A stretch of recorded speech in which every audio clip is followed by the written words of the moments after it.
আসসালামু আলাইকুম রহমতুল্লাহ।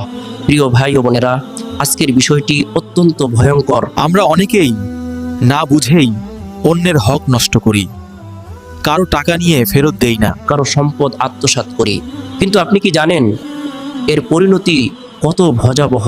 অন্যের সম্পদ নেওয়া ও তা শোধ না করা ইসলামে বড় গুনাহ। কিয়ামতের দিন এই হকের হিসাব কত কঠিন হবে। দুনিয়াতে ক্ষমা পেলেও হকদারের ক্ষমা ছাড়া আখিরাতে মুক্তি নেই। কিছু বাস্তব উদাহরণ: বন্ধুর টাকা না ফেরত দেওয়া। প্রিয় ভাই, আপনি যদি কারো 1 টাকাও অন্যায়ভাবে নিয়ে থাকেন, আজই তা ফিরিয়ে দিন, কারণ কিয়ামতের দিন টাকা দিয়ে নয়, আপনার আমল দিয়ে সেই ঋণ শোধ করতে হবে। যারা অন্যের হক মেরে খায় তাদের জন্য কঠিন শাস্তির কথা দুনিয়ার সামান্য। আল্লাহ আমাদের সবাইকে ইসলামের বিধিবিধান মেনে চলার তৌফিক দান করুন, আমিন। বন্ধুরা, আপনারা সবাই S M blog AI YouTube চ্যানেলের সাথে থাকুন। ধন্যবাদ সবাইকে।